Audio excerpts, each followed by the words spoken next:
particularmente, y la vieja guardia, por llamarle de alguna forma, sigue aferrada a el periódico. Yo me incluyo en esa vieja guardia. Además de eso, vamos a preguntar un poco, entonces, ¿cuánto tiempo dedican a informarse, a mantenerse informados? En el caso suyo, por ejemplo. Yo utilizo la radio y pues ya yo no escucho FM, mayormente escucho AM, así que todo el tiempo que estoy viajando en el carro, yo trabajo en Mayagüez, durante ese trayecto estoy más o menos algunas 4 horas diariamente escuchando. 4 horas, principalmente radio. Me gustó el comentario de ya no escucho FM. Eso a veces es como la transición a la adultez para alguna gente. Porque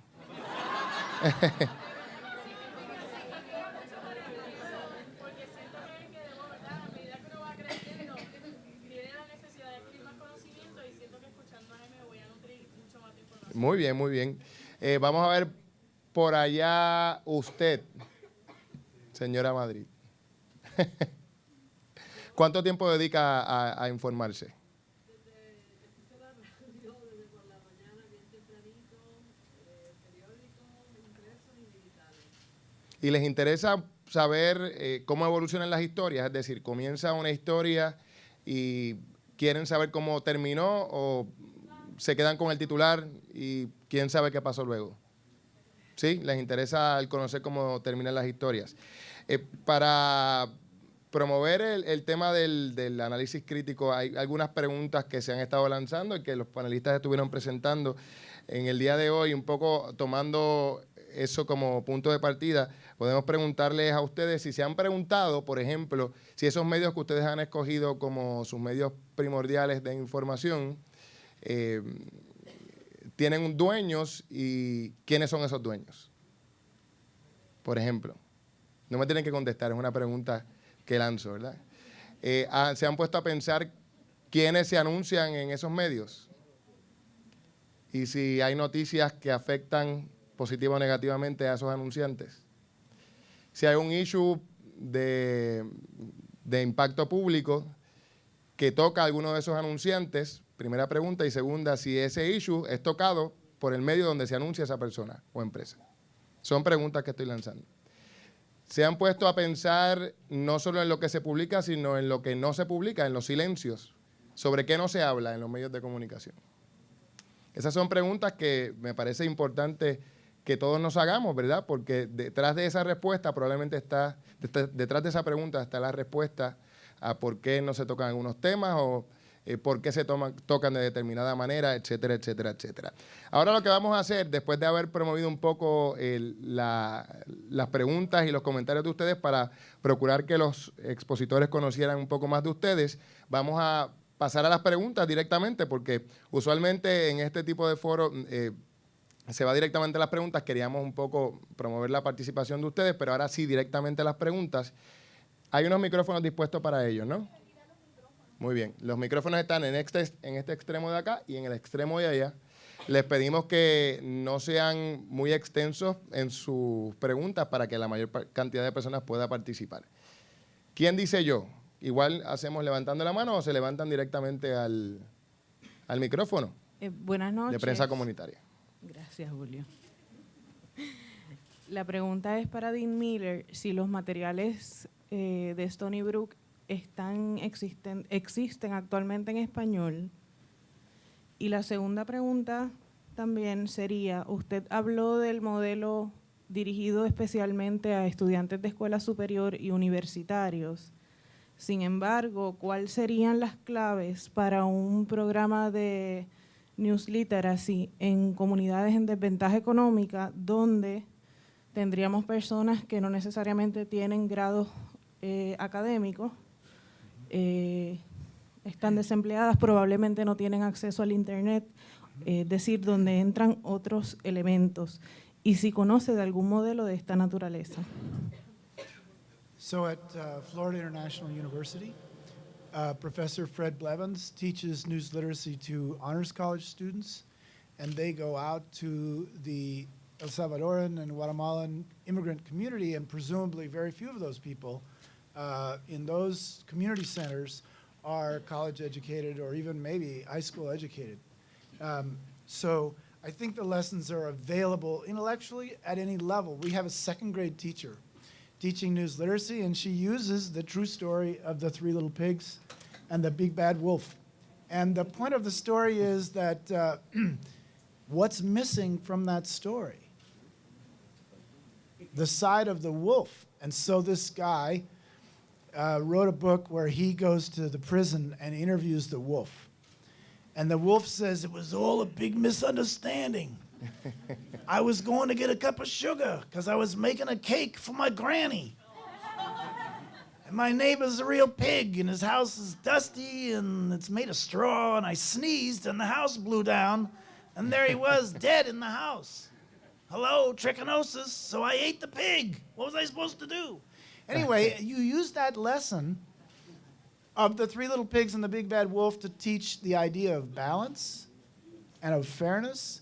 And so I have several teachers who've come to the summer program who have developed lessons at a non-academic pace, and they work pretty well. I mean, I think, you know, this idea of a self-interested source versus an independent source is something everyone can understand. I mean, when I worked construction, you'd say something surprising and somebody would say, oh yeah, says who? Well, that's the question, right? That's the same question. Says who? Who is it that's making this claim? So yes, I think it's available. As far as the lessons in Spanish, we are developing them with university at Texas A&M Laredo, and also here at Sagrado Corazon.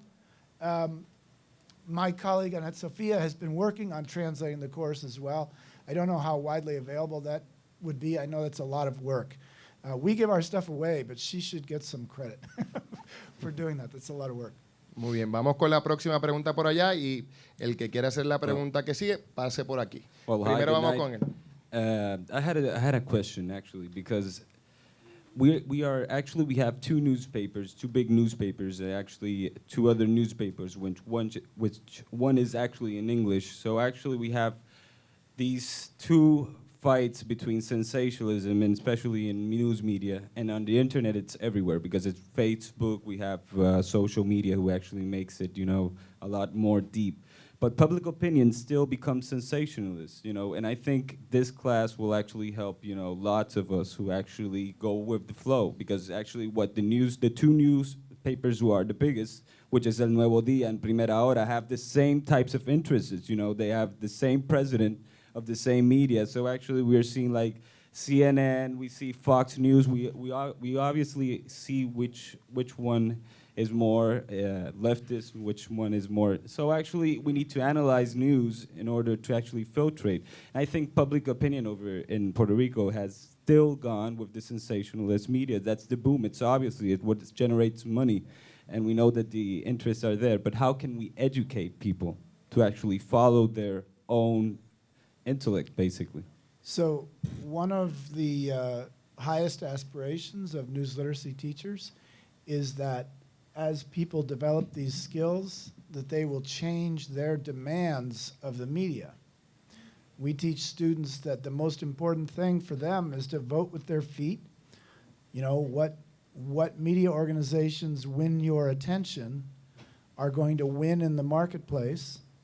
We also ask people to push back a little bit and say, hey, why are you doing this? Why are you doing that? I mean, when I was a newspaper editor, we did a lot of market research, and one of the things that we found, and most newspaper editors ignore this, is that the experience that is most likely to bring a person back to a news organization, whether it's a newspaper, radio station, TV, is the feeling that this organization looks after my personal and civic interests. That should be music to the ears of any journalist. And I had that experience myself. We grew our circulation, the number of people who bought the paper, while newspapers across the country were losing circulation because we were doing major investigative work that really infuriated a lot of the community. But there was the sense that we were trying to do the right thing. And so I think it's just a question of courage on the part of the media, and I think the more people push back and say, hey, what about this, what about that? I think it emboldens the media to do the right thing.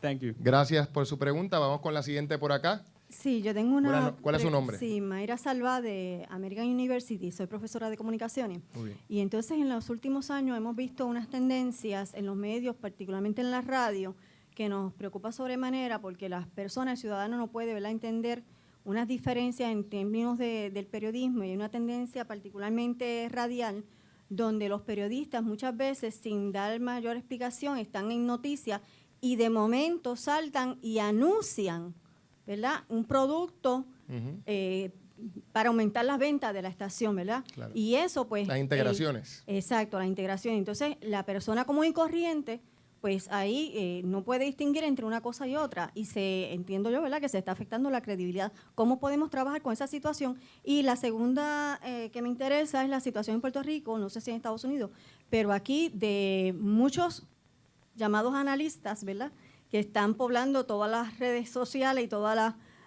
radio particularmente, y el ciudadano común y corriente no puede entender esa diferencia entre el periodista ya formado y el llamado analista. Esa es interesante. Mucha gente lo mezcla, ¿no? Lo mezcla. Y entonces dice, la fulano de particular... tal, el periodista, no sé, Exacto, la periodista Inés Quiles o el periodista Dávila Colón o la periodista exacto. X. Y Cuando la parte de realmente los son anuncios analistas. es bien, ¿verdad? A mí particularmente, que he ejercido el periodismo, Muy bien. me llama mucho la atención porque no hay esa Esas distinción. nuevas dinámicas, claro. Exacto. I think you need to have more faith in the average citizen. I think that when I ask students at the outset of my course, I get them as freshmen, 18 years old, do they understand product placement? Yeah. And they laugh at it. The thing that's sad about it is that in the States in particular, hospitals have had a terrible effect on local TV news because they're such big advertisers. And then the TV station does lots and lots of health news, and who do they go to for health experts? They go to the hospital that buys all the ads. But people notice this. I don't think the average person is fooled by it. I think all it does is diminish the credibility of the news product. And the question of analysts, I think that's one where educated news consumers would push back and say, look, read your own code of ethics. In the Society of Professional Journalists Code of Ethics, opinion is supposed to be clearly labeled as opinion. And so, you know, to the extent that people pushed back and said, and shamed these organizations, I think that would be a very powerful way to solve this problem. Because everybody, I think the average citizen is not fooled. They say, it's not supposed to be that way, that's all opinion. Muy bien. Bueno, gracias por su pregunta. Vamos a continuar con la próxima, la joven y luego el caballero que está por acá. Buenas noches, ¿su nombre? Buenas noches, mi nombre es Andrea Santiago y mi pregunta es para la señora Estrada, la doctora Estrada. Nos hemos dirigido totalmente a al sector educado de la población y de cierta manera hay varias personas y mucha población de Puerto Rico que no tienen educación y es totalmente analfabeta. Yo quería saber cómo como estudiante de periodismo podemos exigirle o podemos pedirle a estas personas que hagan una lectura crítica de los medios, cuando realmente a veces para uno que sabe es difícil.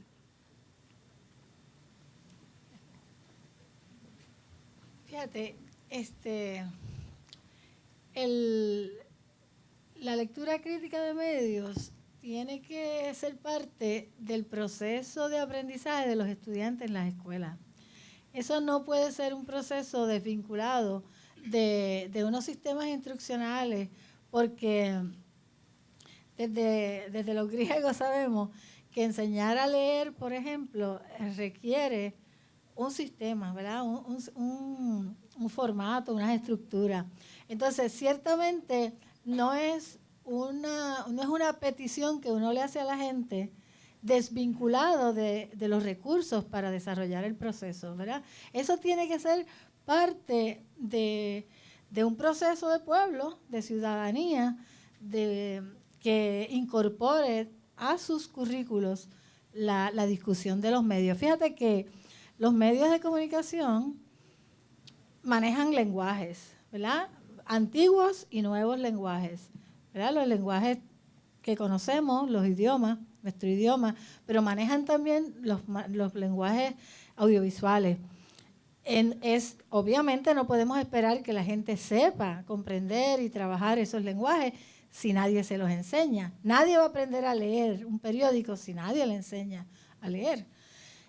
Por eso es que nuestra propuesta siempre ha sido integración de la discusión de los medios y sus lenguajes en los cursos tradicionales de las escuelas, tanto sea cursos de español, cursos de inglés, estudios sociales, y como parte de las unidades de desarrollo del conocimiento que diariamente se está impartiendo, se incorpora la discusión sobre el medio y vas desarrollando las destrezas, las dos destrezas, ¿verdad?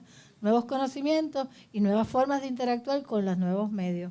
Pero tú tienes toda la razón. No podemos esperar, tampoco podemos esperar que los maestros lo sepan, ¿verdad? Tenemos que desarrollar todo un proyecto de desarrollo de los propios, de los educadores para que conozcan, porque tradicionalmente los jóvenes saben más sobre los medios que los maestros, porque están mucho más expuestos, porque los usan más, los dominan más, y los maestros le tienen miedo a enfrentarse a un grupo de estudiantes que saben más que ellos sobre un tema de los medios de comunicación. Entonces no hay manera de que en esas condiciones se pueda, ¿verdad?, enseñar.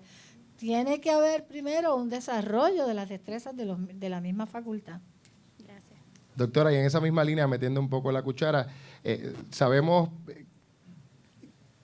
qué receptividad, si alguna, ha tenido el Estado, los gobiernos, a esa idea de insertar esto en el currículo de las escuelas.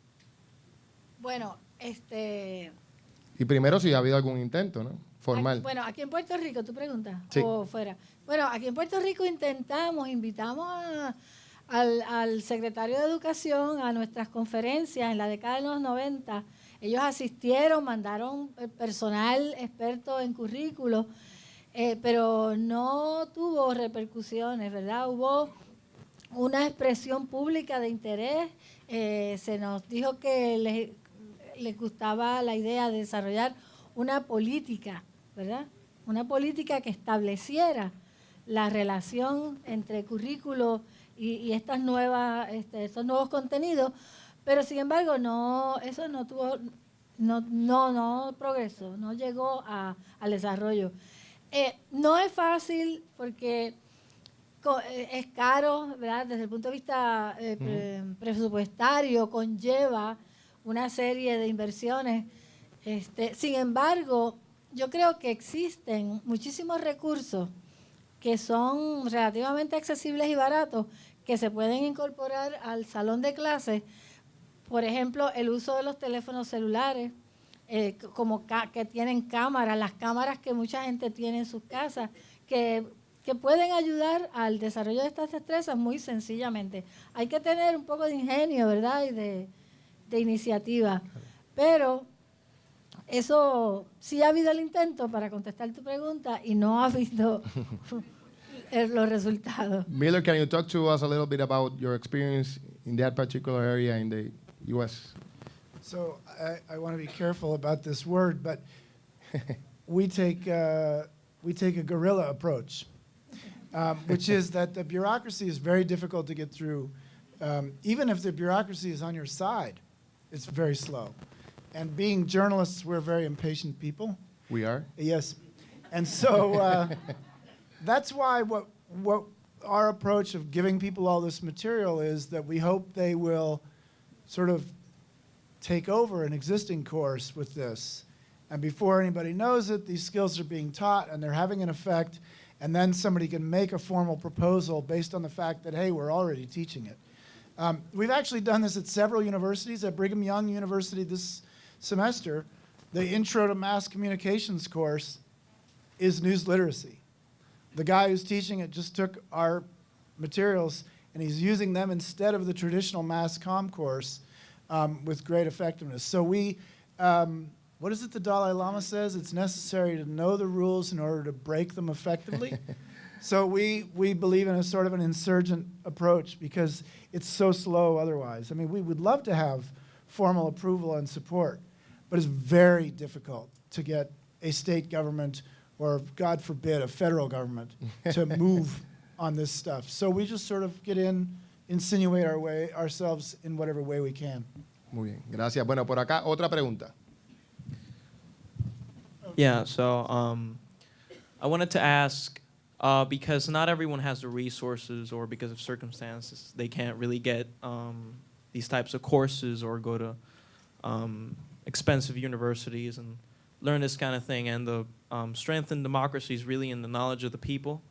So I wanted to know, what could normal people or young people or even older people who really don't have the grasp on today's news, what could they do? What could you say? What would you say they can do to really try and improve their news literacy?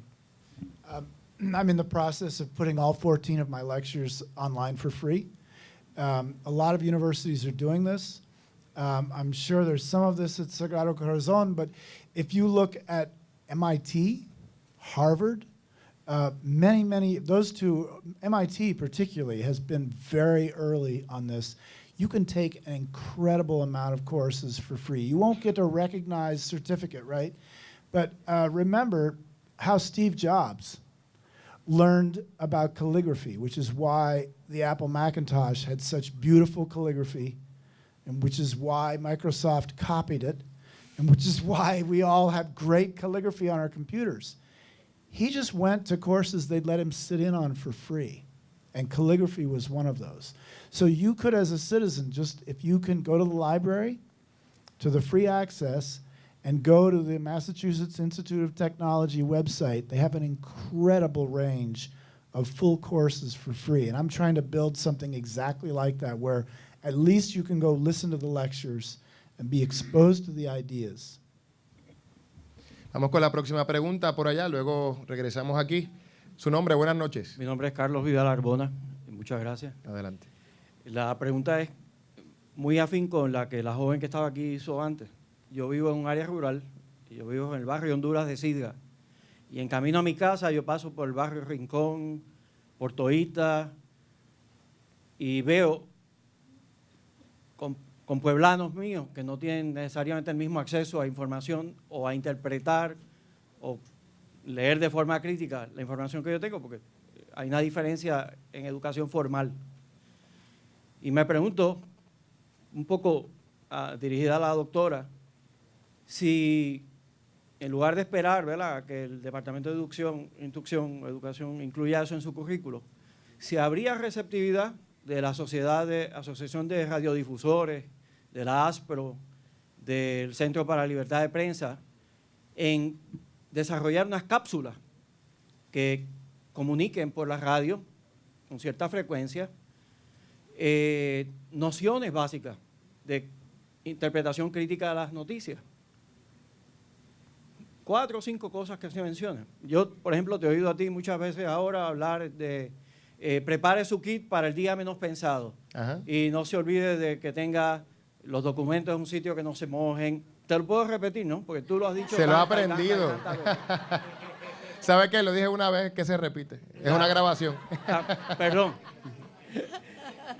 Pero entonces, tú sabes, en lo que el ciclo educativo de varios años ocurre y toda esa cosa ocurre, yo creo que hay un número de cosas que podemos aprender de manera concreta, práctica, claro, útil,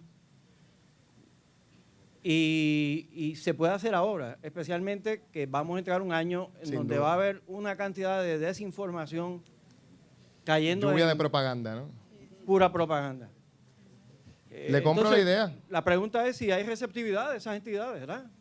Yo no soy portavoz de la ASPRO, pero le compro la idea y prometo promoverla allí. Sí. Pero la pregunta supongo que también para ellos, Yo quería ¿no? comentar que también una opción es que las personas interesadas se nos acerquen, ¿verdad? A los profesores que tenemos interés y nos inviten a las escuelas de los estudiantes, nos inviten a su comunidad, porque nosotros estamos en la mejor disposición.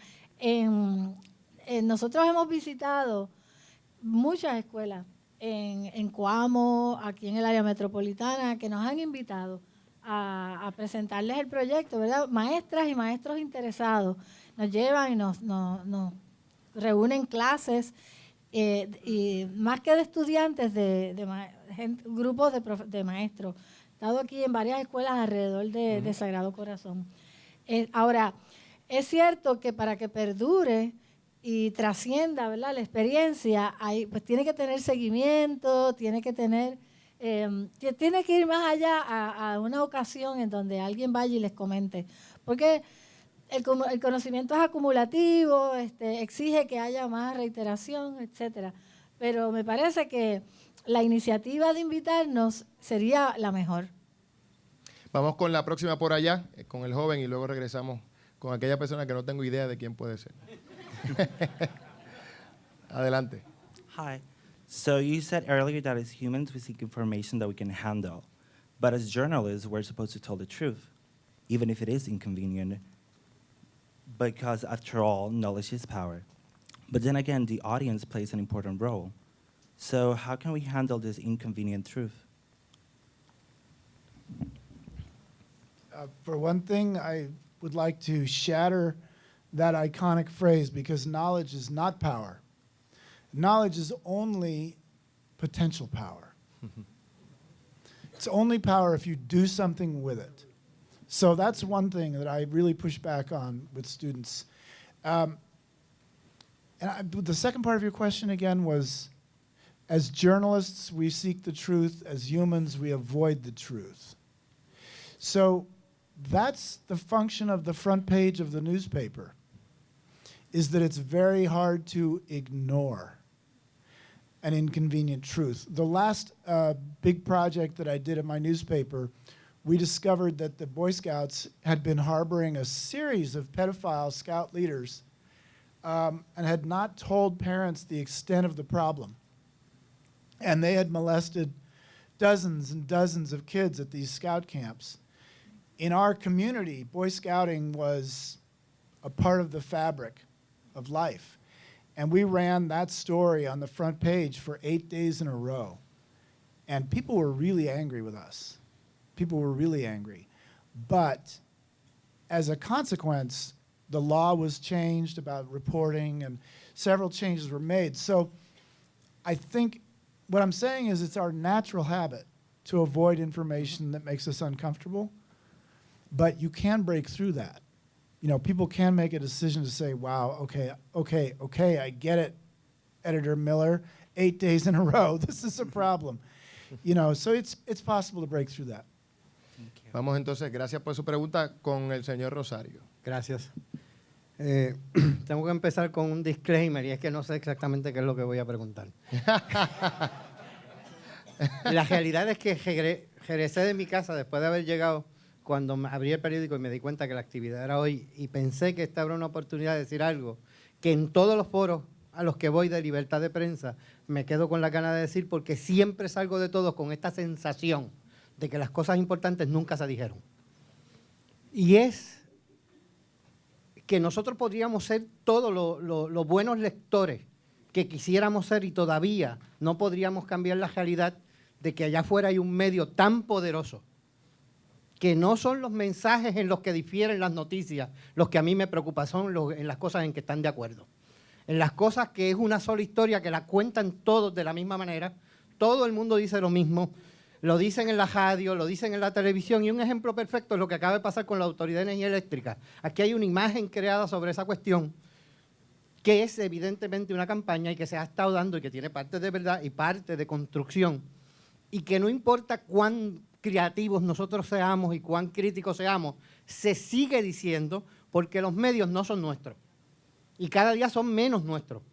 Acaban de cejar varios programas en Radio Universidad, acaban de cejar sus noticias, y cada día nosotros dependemos más de una prensa que no tiene ningún compromiso, excepto obviamente. Entonces, déjame hacer una distinción, hay una prensa local, nacional, ¿verdad? No estamos hablando de esa prensa, estamos hablando de una prensa que cada día es dueña de más y más medios y que cada día cuenta más y más una historia que no es nuestra historia. Yo quiero hacer una pregunta a los dos compañeros que están allí para que alguien me dé luz sobre cómo es posible que 10 años después, porque quiero traer esto como ejemplo de lo que son las historias increíbles que nos hacen creer y las creemos. ¿Cómo es posible que 10 años después todavía, donde quiera que yo haga encuestas, haya gente que crea que un avión tumbó una torre. Eso es físicamente imposible. Eso no hay manera de que eso haya ocurrido de la manera en que se ha contado y sin embargo se sigue contando. Todo el mundo lo sigue dando por cierto y cualquier científico de cualquier universidad del país le podría decir no hay manera de que un fuego con combustible ablande siquiera las vigas de esos edificios y las haga caer. Y 10 años después todavía nosotros seguimos comiéndonos eso, sigue diciéndose, se siguen construyendo guerras, se siguen construyendo destrucción a base de esa verdad. ¿Cómo es que vamos a parar eso? Porque yo creo que aquí hay una responsabilidad de la prensa, no solamente de los que la leen. That's the So question. one of the key lessons of news literacy is that the danger of assertion, right? An assertion without verification. Any scientist will tell you that's just not true. There are plenty of scientists who've studied what happened to those buildings, and it was actually a predictable thing.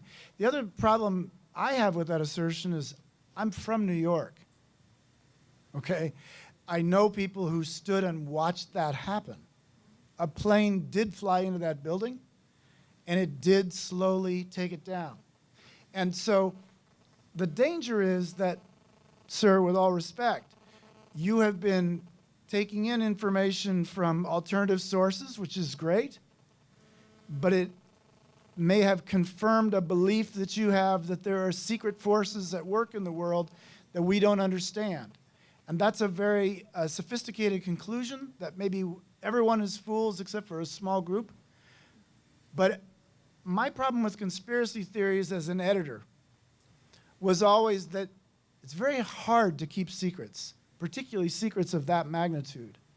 And if you talk to the people who were there at Ground Zero, they saw the plane hit the building. They watched the building catch fire. They watched the buildings collapse. It was a calamity of a magnitude that you've not seen before. I'm not saying that as a member of the media. I'm saying that as a citizen of New York. A lot of time gets wasted on these alternate theories, but you can't say any scientist will tell you without telling me which scientists. If there are not credible scientists who are saying